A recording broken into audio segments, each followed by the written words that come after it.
This is your Nikhil sir. एक JEE की journey का पूरा ओवरव्यू आपके सामने मैं लेके आया हूँ। क्या पीरियोडिक टेबल रटना पड़ेगा, क्या समझना पड़ेगा, वो जो कोटा फैक्ट्री वालों ने बर्बाद की है ना तुम्हारी केमिस्ट्री की जर्नी उल्टी चलती है, चल क्या रहा है व्हाट इज दिस, कभी मोलैरिटी कभी मोलैलिटी, कभी कुछ कभी कुछ। It is amazing journey, consistent रहना है, फिर वो धीरे धीरे धीरे धीरे धीरे करके आसान हो जाती है। यहीं से बैकलॉग शुरू होता है और एक बार बन गई ना फिर हम लोग आपका साथ जेई तक नहीं छोड़ने वाले, जेई के कॉलेज तक छोड़ के आएंगे यार हम। कैसे हैं आप सब लोग, उम्मीद करते हैं बहुत अच्छे होंगे। तो यहां पे मैं आया हूं आप सभी लोगों का एक बहुत इंपॉर्टेंट क्वेश्चन का आंसर करने कि सर हमारी 11th की और 12th की जो जेई की जर्नी रहने वाली है वो किस तरह की होती है। कोई ओवरव्यू दे दो, बता दो कि कैसे हम लोग ये, जैसे अब लोग 10th से निकले हैं तो 11th में क्या दिखेगा, 12th में कुछ थोड़ा बहुत आइडिया मैं आपको 12th का भी दूंगा, बट यस एक जेई की जर्नी का पूरा ओवरव्यू आपके सामने मैं लेके आया हूं। एंड हाँ, कुछ कॉमन क्वेरीज का आंसर इसके थ्रू आपका होगा। आप समझो कि जैसे एक बड़ा भाई आपको गाइड करता ना, कुछ उसी तरह की गाइडेंस सेशन ये होने वाला है।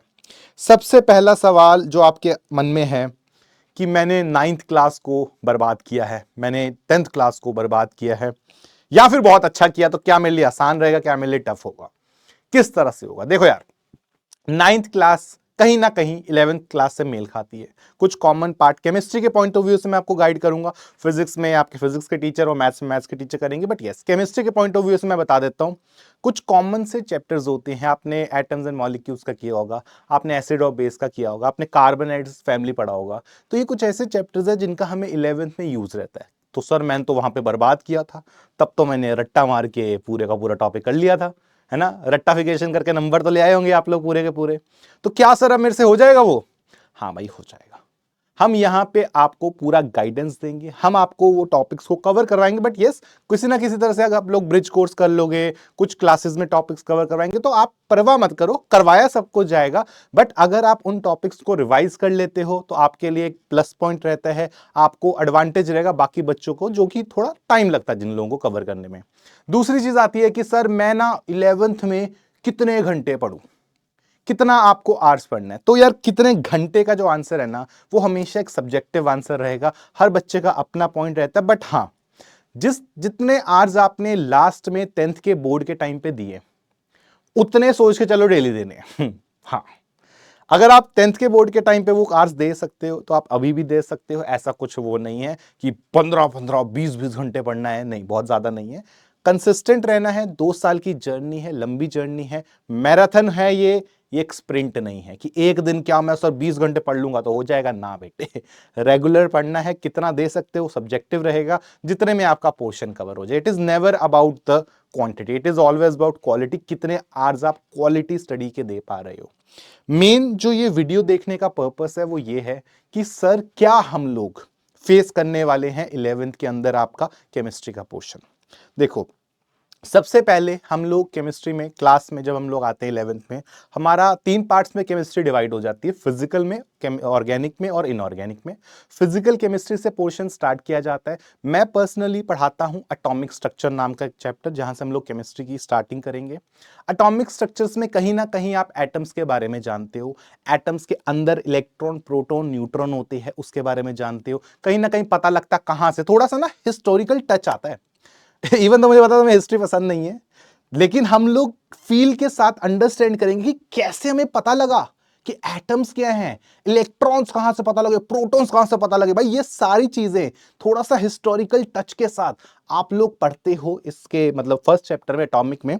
कहीं ना कहीं हम लोग थ्योरीज का आइडिया लेते हैं, रदरफोर्ड थ्योरी, बोहर थ्योरी, थोड़ा थोड़ा टच होगा, और करते करते करते आज क्या पढ़ रहे हैं, आज ही मॉडर्न नॉलेज क्या है वो हमें पता लगती है फाइनली इस चैप्टर के अंदर। एटॉमिक एक थोड़ा सा बड़ा चैप्टर होता है, बट हाँ क्योंकि आपने इसके बारे में पहले से पढ़ रखा है तो आपको चीजें थोड़ी सी आसान लगेंगी, आप रिलेट कर पाओगे। ठीक है, वो बड़ा मजेदार चैप्टर है, बड़ा interesting chapter in the sense कि हम लोग यहाँ पे बहुत सारे डेमोन्स्ट्रेशंस देखते हैं, आपके एक्सपेरिमेंट्स होंगे, मॉडल्स होंगे, क्लास में मजा आएगा भाई इसके अंदर। ठीक है, तो पहला चैप्टर आपको एटॉमिक से मतलब हिस्ट्री से आपको प्रेजेंट तक लेके आएगा। फिर आती है कि थोड़ी मुश्किल वाली कड़ी जिसको बोलते हैं, वो है यार आपका ना मूल कॉन्सेप्ट नाम का चैप्टर। आपने अगर सीनियर से पूछा होगा, आपको डर आते होंगे यार आज तक समझ नहीं आया ऐ बदतमीज गंदा सा चैप्टर। देखो यार, 11th में आप जब फर्स्ट टाइम ये चैप्टर पढ़ते हो थोड़ा सा टफ लगता है, ऐसा लगता है कि ये चल क्या रहा है व्हाट इज दिस, कभी मोलैरिटी कभी मोलैलिटी, कभी कुछ कभी कुछ। तो वो फर्स्ट टाइम थोड़ा सा टफ लगता है अगर आपने ढंग से क्लास लेक्चर्स फॉलो कर लिए, जितने क्वेश्चंस दिए गए उतने कर लिए। ये चैप्टर ओवर द टाइम आसान होता रहता है क्योंकि एक ऐसा चैप्टर है जो कि जिसको बोलते हैं ऑलराउंडर। ये ऐसा चैप्टर है जो हर चैप्टर के साथ मिक्स होके आता है। जेई की एक बात आप लोग जानते हैं कि क्वेश्चंस आपके मिक्स होके आते हैं, ये तो पता है ना सबको। एडवांस स्पेशली जब जेई एडवांस के क्वेश्चंस आते हैं वो मिक्स होके आते हैं। मल्टी पर्टिकुलर मतलब आपके पास मूल कॉन्सेप्ट का क्वेश्चन ऑर्गेनिक के साथ कंबाइन होके आ जाएगा या इनऑर्गेनिक के साथ कंबाइन होके आ जाएगा। तो सबसे ज्यादा जो मिक्सेबिलिटी होती है वो आपके मूल कॉन्सेप्ट की होती है, वो हर जगह दिखेगा और यहां पे पढ़ा दिया गया आगे हर जगह यूज होगा। इसके बाद चैप्टर्स आते हैं आपके, गैसीय स्टेट आएगा, थर्मोडायनेमिक्स आएगा फिजिक्स में, फिजिकल केमिस्ट्री में। तो ये सब आप देखोगे बार बार रिपीट होता रहता है। तो एक ऐसा चैप्टर जिसमें अपना मैक्सिमम देना होता है वो शुरू में आपका मूल कॉन्सेप्ट होता है। इसमें कैलकुलेशंस वाला पार्ट काफी ज्यादा रहता है। तो ये पार्ट को अगर आपने सही से फॉलो कर लिया, और तुम जेई के बच्चे हो यार, तुम तो कर ही लोगे, तुम्हारा मैथ्स मुझे पता अच्छा है सर, ज्यादा कॉन्फिडेंस दिखा दिया, बट हाँ बेसिक लेवल पे भी मैथ्स ठीक है, 2+2 4 कर लोगे ना तो करवा दूंगा वो चैप्टर।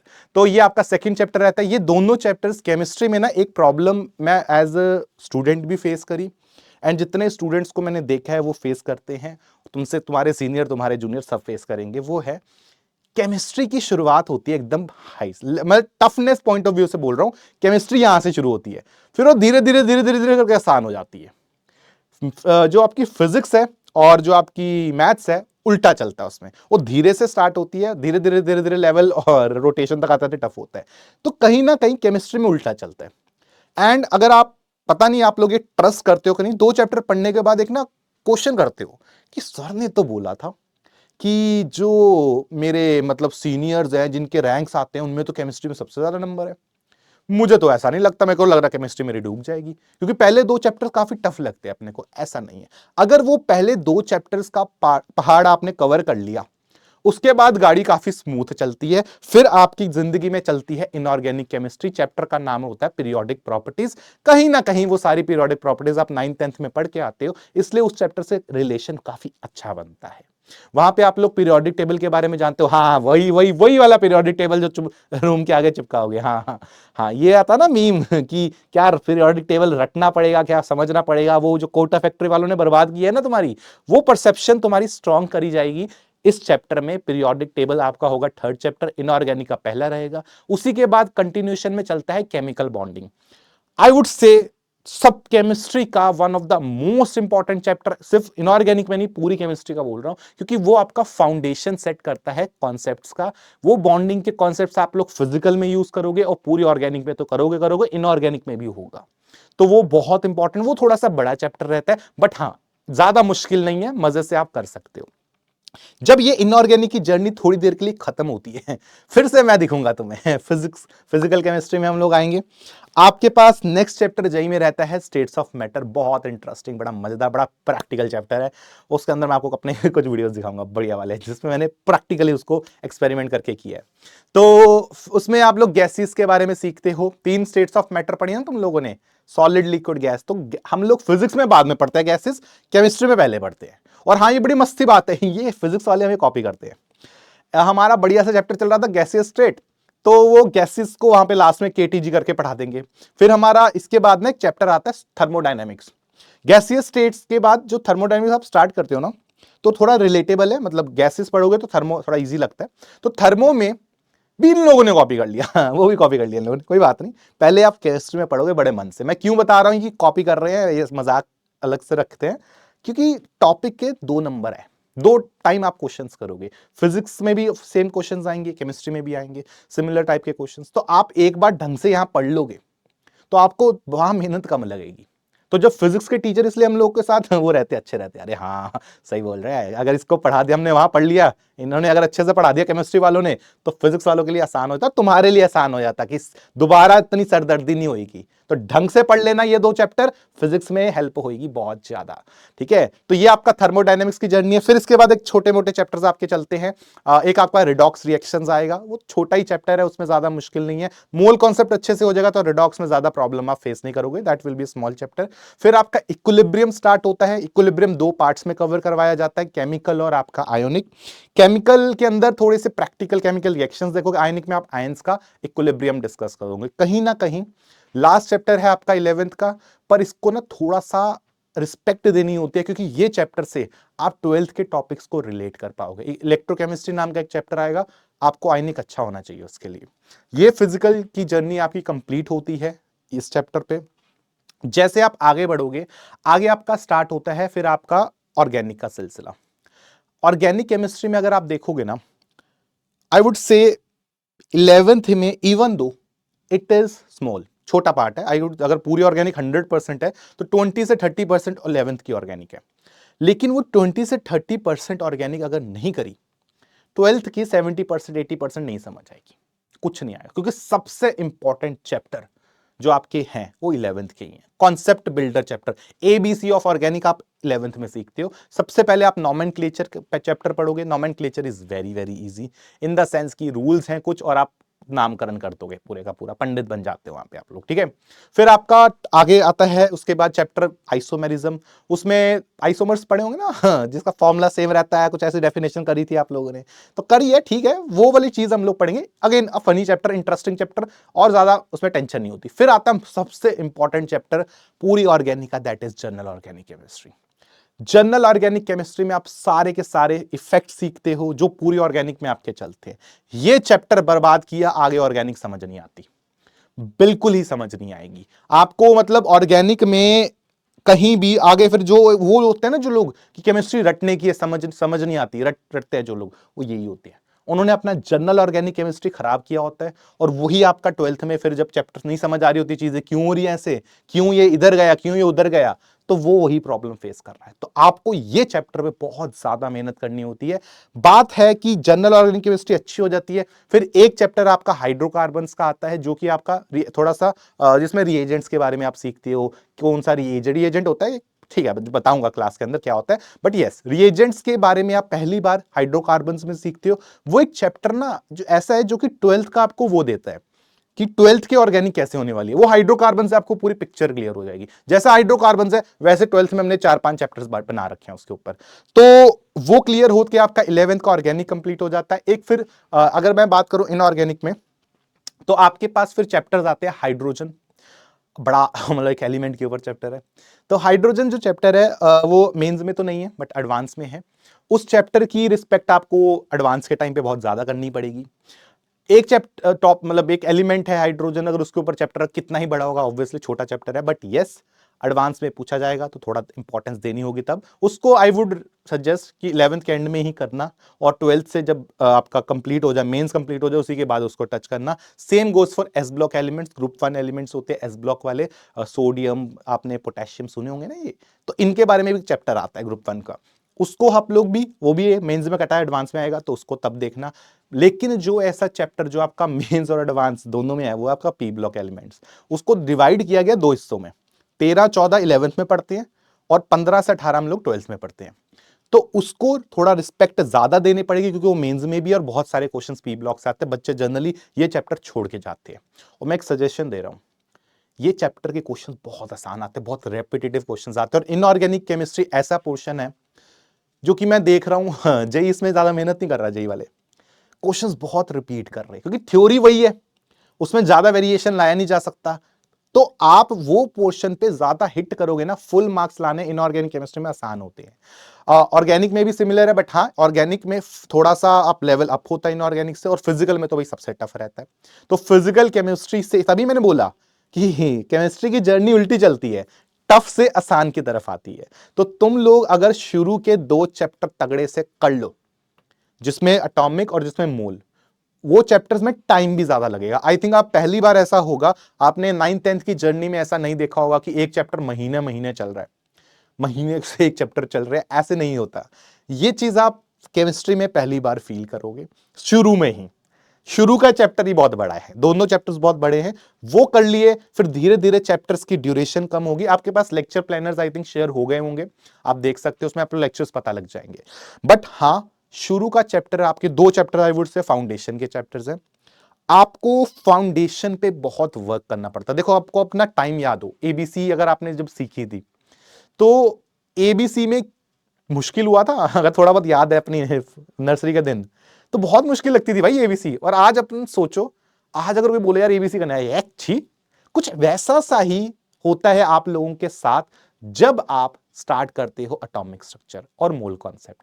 शुरू में ये टॉपिक्स बहुत ही टफ लगते हैं, लेकिन करते करते करते आसान हो जाते हैं। इनफैक्ट बहुत अच्छी बात बताता हूं, एटॉमिक स्ट्रक्चर का जो लास्ट वाला पार्ट है ना मॉडर्न, वो कहीं ना कहीं आपका पीरियोडिक से आप उसे पूरा लिंक है पूरा का पूरा। तो अगर आप वो लास्ट वाला पार्ट कर लोगे ना, पीरियोडिक में बहुत आसानी हो जाती है, नहीं तो पीरियोडिक टेबल में फिर से दोबारा आपको पूरा पढ़ना पड़ जाएगा। तो अच्छे से एटॉमिक कर लोगे। सबसे ज्यादा variation I would say atomic में है, क्योंकि बहुत अलग अलग थ्योरीज पढ़नी पड़ती हैं, बहुत सारे डिफरेंट टाइप के क्वेश्चन हिट करने पड़ते हैं। दो तीन बातें हैं, कुछ ऐसे चैप्टर्स जो 11th के हैं जो 12th में बार बार आते हैं, वो मैं आपको बता देता हूं। आपका जो एटॉमिक का लास्ट वाला पार्ट रहेगा, उसको आपको थोड़ा इंपॉर्टेंस देने पड़ती है, क्योंकि 12th में डायरेक्टली उसके ऊपर क्वेश्चंस हैं। मोल कॉन्सेप्ट तो भाई सुपर। मोल कॉन्सेप्ट आप मान के चलो, ये हर जगह दिखेगा। क्वेश्चन आता है कि कितने क्वेश्चन आएंगे मोल से, भैया डायरेक्ट तो एक दो ही आएगा, इनडायरेक्ट पूछोगे आदि केमिस्ट्री में मैं बोल दूंगा कि यार आ सकता है वो। क्यों? क्योंकि वो कंबाइन करके देगा। जेई एडवांस की खासियत है, क्वेश्चन तो उसने मिक्स करके देने हैं, मल्टीपल कॉन्सेप्ट से देने हैं, तो वो मोल से पक्का ही घुसाएगा। क्या सिर्फ दो ही चैप्टर होते हैं? नहीं, 3 4 5 चैप्टर्स को मिक्स करके दे सकता है। तो तुम्हें एटलीस्ट मोल का इंश्योर करना है कि इससे क्वेश्चन होगा, ये पार्ट क्लियर अच्छा होना चाहिए।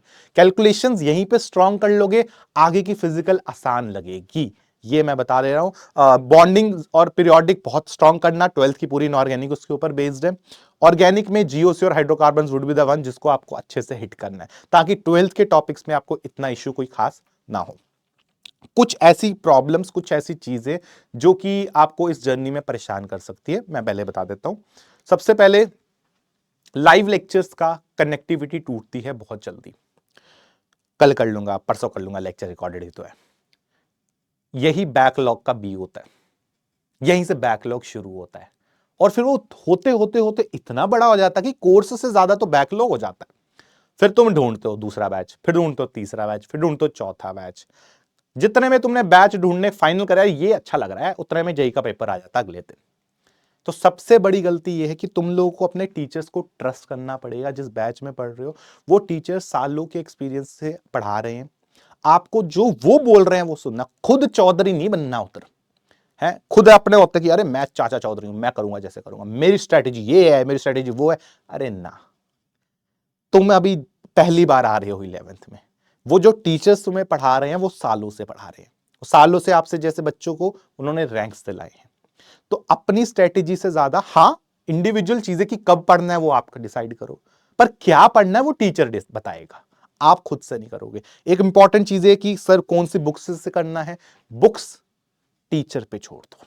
उस टीचर ने 50 100 बुक्स पढ़ी होंगी, उन बुक्स से वो कंटेंट छान के आपको देगा, आपको उसको फॉलो करना, उसके नोट्स फॉलो करने हैं, वो क्लास में जो होमवर्क देगा उसको फॉलो करना। मैं अपना बता देता हूं, मैं क्लास में आपको हर क्लास के बाद होमवर्क दूंगा, डीपीपीस दूंगा, ये दोनों चीजें मेरी पर्सनली क्यूरेटेड रहती हैं।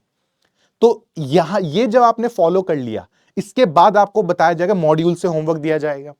फिर आपको जो अच्छी किताबें, जो आपने मार्केट में बड़ी बड़ी फेमस फेमस किताबें होती हैं, उनसे ही चुन के, पहले ऑलरेडी मैं होमवर्क में डाल दूंगा वो, बट फिर भी एक्स्ट्रा फिर आपको मैं सजेस्ट कर दूंगा, अगर आप फिर भी चाहते हो। वैसे टाइम तो तुम्हारे पे नहीं होगा, जितने लेक्चर्स आते हैं, जितना होमवर्क दिया जाता है, सब्जेक्ट 3 है, टाइम तो तुम पे नहीं होगा, फिर भी तुम में से कोई माइका लाल है कि नहीं दो मुझे, उसको और एक्स्ट्रा मैं बुक्स सजेस्ट कर दूंगा। पर वो लास्ट का पार्ट है, जितना पहले मैं बोल रहा हूं उतना कर लो।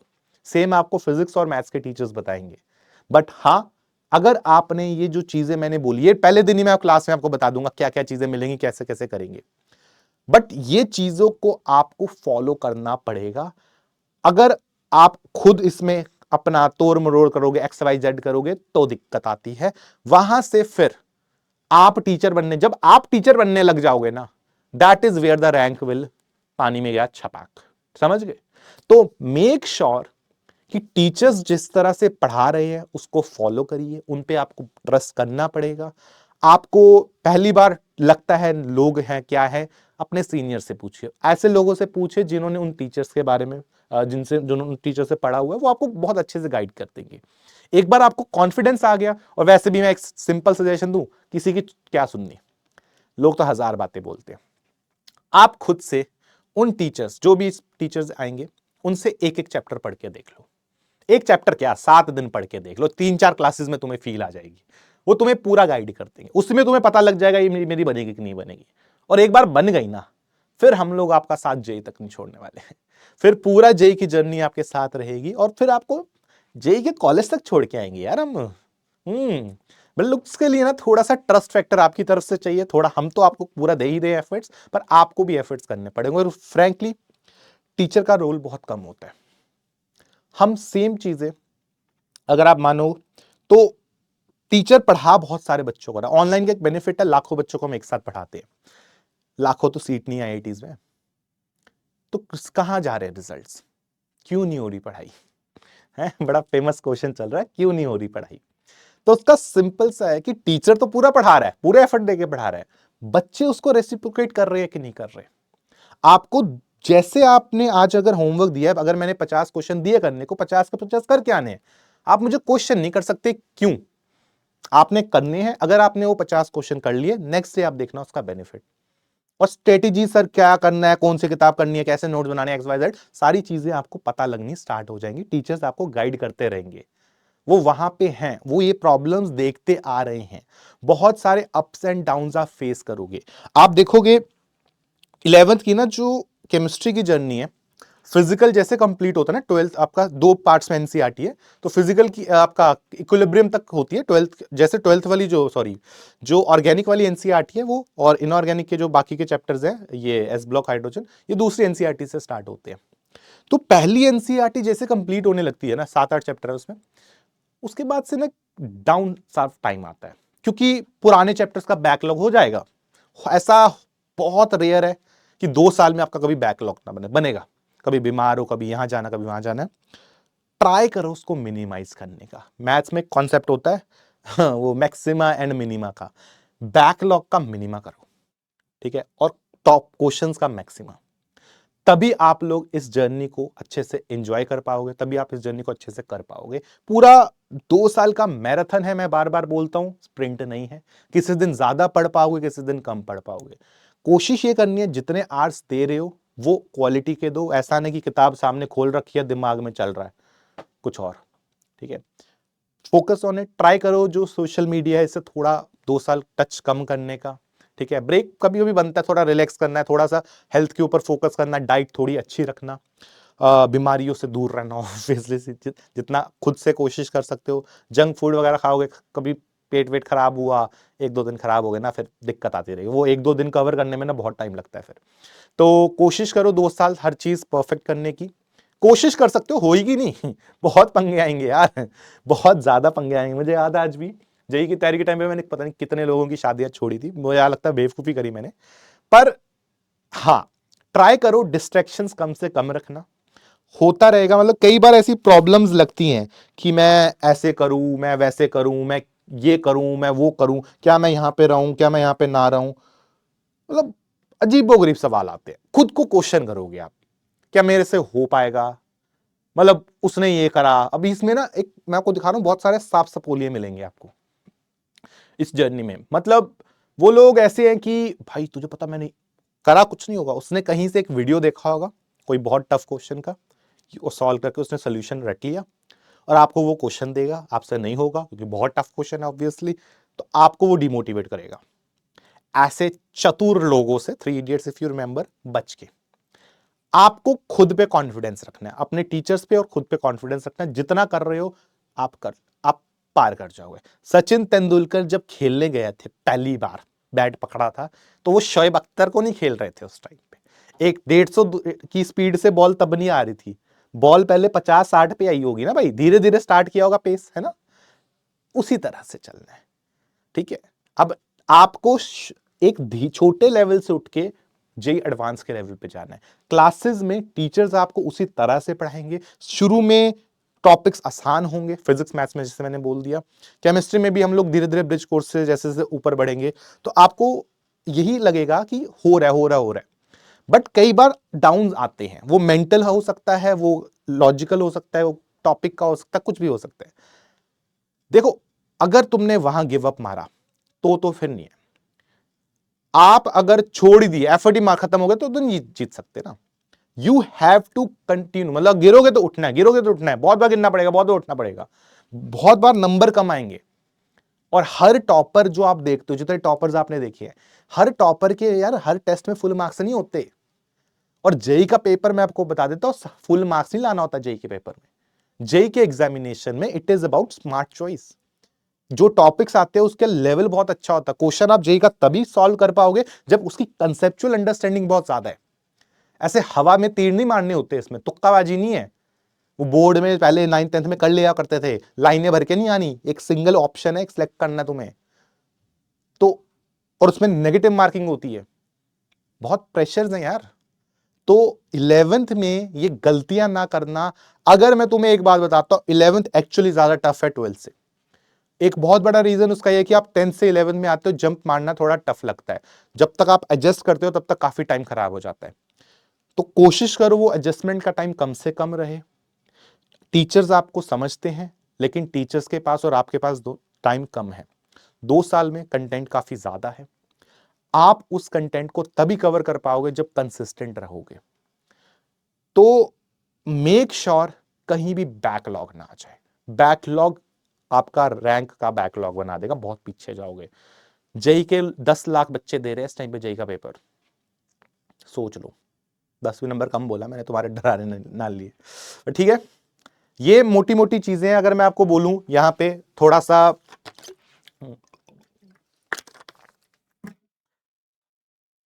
पॉइंट ये है कि इसमें कुछ जगहों पे, जैसे बोर्ड्स में क्या होता था, मैं पर्सनली मैं अपना एक्सपीरियंस बताता हूं, मैं भी इसी तरह का था।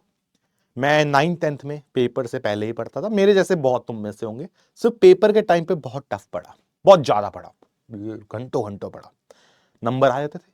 अपने को लगता था अपन शेर है भाई, जो है हमारे पास है, हम स्मार्ट ही बहुत हैं। और ये सेम गलती मैं कर चुका हूं 11th की तैयारी में। मैं अपने एक्सपीरियंस से तुम्हें बता रहा हूं। हो सकता है शुरू के स्टार्टिंग के जो आप टेस्ट दो, क्योंकि फिजिक्स मैथ्स में थोड़ा पोर्शन आसान रहता है, केमिस्ट्री का भी, एटॉमिक का थोड़ा हिस्ट्री वाला पार्ट आसान लग जाएगा। हो सकता है शुरू के टेस्ट में आप एक दिन पहले पढ़ के नंबर भी ले आओ। पर जैसे जैसे फिजिक्स में वेक्टर्स आएगा, जैसे जैसे केमिस्ट्री में मूल कॉन्सेप्ट आएगा, और जैसे जैसे मैथ्स में आप अगले चैप्टर्स में जाओगे, ट्रिगो वगैरह में जाओगे, बेटे एक दिन से नहीं होगा। अगर वो 1 महीने का कोर्स है ना, वो 1 महीना मांगता है तुमसे।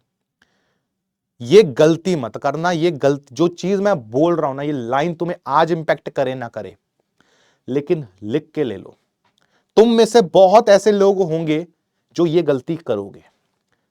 तुम्हें अभी भी लग रहा है कि तुम बहुत तेज दिमाग के हो, तुम एक दिन पहले पढ़ के कर लोगे, नहीं कर पाओगे। चैलेंज नहीं करना चाह रहा हूं तुम्हें, तुम में से ऐसे सर आप देखो मैं करके देखूंगा, नहीं, तुम्हारा टाइम बचा रहा हूं। क्योंकि 1 या 2 टेस्ट में फिर कर लोगे, नंबर ले आओगे, तीसरे चौथे टेस्ट में बैकलॉग होगा, और वो 3-4 महीने का बैकलॉग नहीं कवर होता। फिर वो पूरा ईयर ही बैक में चला जाता है, फिर होता है ड्रॉप। और वो मैं नहीं चाहता हूं तुम करो, बिकॉज ड्रॉप करना will be very very difficult. Mental strength बहुत ज्यादा चाहिए। आप उसके बारे में सोचो ही मत। आपको कंसिस्टेंटली, जैसा टीचर बोल रहा है, मुझे पता है हम जितना मर्जी बोल ले, जितना मर्जी गला फाड़ ले, आप अपनी ही करोगे। बट एक सिंपल चीज सुन लो मेरी, जिस दिन आप इस बैच में एंटर करोगे, अपनी 11th की जर्नी स्टार्ट करोगे, सोच के ये आना कि अब 2 साल आपको अपने पूरे एफर्ट डालने हैं। इसके बाद की जर्नी काफी इजी हो जाती है। अगर आप आईआईटीज में एंटर कर गए, कोई भी अच्छे इंजीनियरिंग कॉलेज में अगर आप एंटर कर जाते हो, आगे का फ्यूचर काफी हद तक सिक्योर हो जाता है। इसका ये मतलब नहीं है जेई में आईआईटी में एंट्री मारी तो खत्म, कुछ नहीं करना। वहां मेहनत कर लोगे तुम लोग, जेई जितनी मेहनत नहीं करनी पड़ेगी। जितनी 2 साल की मेहनत है ना, वो वहां पे इतनी एफर्ट नहीं है। अच्छी जॉब निकाल लोगे, अपना फ्यूचर सिक्योर कर लोगे, स्टार्टअप्स कर लोगे, जो आपका मन है यार। आईआईटीज का मोस्ट इंपॉर्टेंट चीज है कि वहां पे बहुत अच्छे बच्चे आपके पास, कोई भी अच्छे कॉलेज में जाओगे ना, बच्चे बहुत अच्छे हैं। और जब अच्छा पीयर ग्रुप होता है ना, तो अपने आप दिमाग तेज चलता है। इसलिए आईआईटी इंपॉर्टेंट है, इसलिए कोई एनआईटी, अच्छे एनआईटी इंपॉर्टेंट है, इसलिए मैं बोलूंगा बिट्स पिलानी इंपॉर्टेंट, इसलिए मैं बोलूंगा डीटीयू इंपॉर्टेंट है। अच्छे कॉलेजेस में अच्छे बच्चे मिलते हैं और आपको वो अच्छे आइडियाज डिस्कस कर सकते हो आप, इसलिए 2 साल मेहनत कर लो। तो मेक श्योर कि आप ये सारी बातें सुन रहे हो। बेसिकली वीडियो तो रोड मैप का था कि आपकी 2 साल की जर्नी कैसी है। मैं बस एक चीज बता रहा हूं आपको ना एटलीस्ट यहां पे 11th में शोएब अख्तर को फेस करना। अगर जो क्रिकेट रेफरेंस समझते हैं ना, he is one of the fastest bowler. आपको फास्ट बॉलिंग पहले फेस करनी पड़ रही है, बाद में 12th में ना मीडियम बॉलिंग पे आ जाओगे आप, तब मीडियम चलता है क्योंकि तब आपको आदत हो जाती है, कोर्स भी थोड़ा इजी हो जाता है, कोर्स थोड़ा सा रेपिटेटिव हो जाता है, मतलब चीजें आपने पहले से पढ़ी होती है, बस उनको रिवाइज करना होता है। तो 12th will be relatively easy as compared to 11th। 11th is the main पहाड़, माउंट एवरेस्ट है ਤੁਹਾਡਾ ये। तो अगर आप रेडी हो ये मेहनत करने के लिए, वो एफर्ट्स देने के लिए, कुछ सेक्रीफाइसेस करने के लिए, तभी आपको इस जर्नी में एंटर करना चाहिए। एक अंग्रेजी कहावत है कि the best view comes after the hardest climb. Mount Everest का रेफरेंस लिया, जो माउंट एवरेस्ट पे चढ़ता, भाई पता कितने महीने लगते हैं माउंट एवरेस्ट पे चढ़ने में, उस पे जो चढ़ गया उसके बाद जो उसको व्यू मिलता है वो व्यू, और ये कहीं धर्मशाला गए छोटे से पहाड़ से अगर जो व्यू ले रहे हो, उसमें बहुत अंतर है। वो व्यू बहुत कम लोग ले पाएंगे क्योंकि उन्होंने बहुत मेहनत करी है। सेम गोस फॉर आईआईटीज, बहुत सिलेक्टेड अमाउंट ऑफ सीट्स हैं यार, और लाखों लोग रेडी तैयारी कर रहे हैं इसकी। आप अगर उन कुछ हजारों में आना चाहते हो तो वो करना पड़ेगा जो बाकी लाखों लोग नहीं कर रहे हैं। खुद को, it is more about persistence. एक होता है आपका मोटिवेशन, आप बोलते हो मोटिवेट कर दो, मोटिवेट कर दो, मोटिवेट कर दो। भाई मोटिवेशन एक दिन चलेगा, 2 दिन चलेगा, 3 दिन चलेगा। It is about persistence, it is about determination कि आप कितना अंदर से रेडी हो उसके लिए। क्योंकि 2 साल की जो जर्नी है ना, कई अप्स एंड कई डाउन से बनी होगी। कई बार आप सेल्फ डाउट करोगे, कई बार आपको लगेगा कि यार होगा, हाँ नहीं होगा, मैं हूं ही नहीं इंटेलिजेंट, मेरे बस का नहीं है, पागल था मैं, इतना खर्चा करवा दिया। चलो अब खर्चे वाला पॉइंट तो कम हो ही गया। But it is more about कि आपके अंदर आप ना इससे खुद को जानोगे। मैं कसम से बता रहा हूं, मैंने जितना खुद को जेई की जर्नी में अपने आप को समझ पाया हूं ना, उतना मैं आज तक और कहीं किसी फेज में नहीं समझा। और वो आपके साथ भी होगा। आपको अगर लगता है कि आप बहुत ही डिटर्मिन्ड हो, बहुत पेशेंस है, बहुत ही आपके अंदर मतलब क्वालिटीज अच्छी हैं, वो सारी टेस्ट होंगी आपकी ये 2 साल में। तो आप खुद को एक्सप्लोर करोगे इस जर्नी में, आप अपने अराउंड के लोगों को एक्सप्लोर करोगे। इस टाइम पे बहुत दोस्तियां टूटती हैं, बहुत सारी डायनामिक्स बदलते हैं, तो वो सारी चीजें आपको एक साथ होती दिखेंगी। दुनिया का ना एक अलग नजरिया दिखेगा तुम्हें। आज तक तुम प्रोटेक्टेड एनवायरनमेंट में थे, जैसे जैसे तुम इस जर्नी में आते हो ना, चीजें पता लगती है, दुनियादारी सीखोगे तुम इसमें।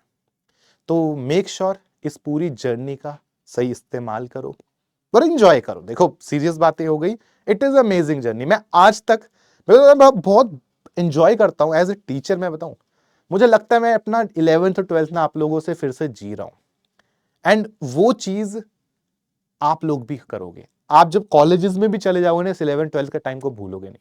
तो एंजॉय करना, क्योंकि जो चीज एंजॉय करके की जाती है ना यार, वो चीज का फिर मजा है। वो 3 इडियट्स में रेंचो नहीं था, एंजॉय करता था हर चीज को, है जबरदस्ती कोई पकड़ के बिठाता थोड़ा ना, तो उससे पापा थोड़ा ना आए थे कि पढ़ वहां बैठ के, है एंजॉय करके पढ़ता था ना, खुद से पढ़ता था। वो खुद से पढ़ने वाला जज्बा लाओ अपने अंदर, क्योंकि एक बार वो जज्बा आ गया, कोई माइक का लाल नहीं रोक सकता तुम्हारे को रैंक लाने से, और बहुत अच्छे रैंक्स लाओगे आप लोग।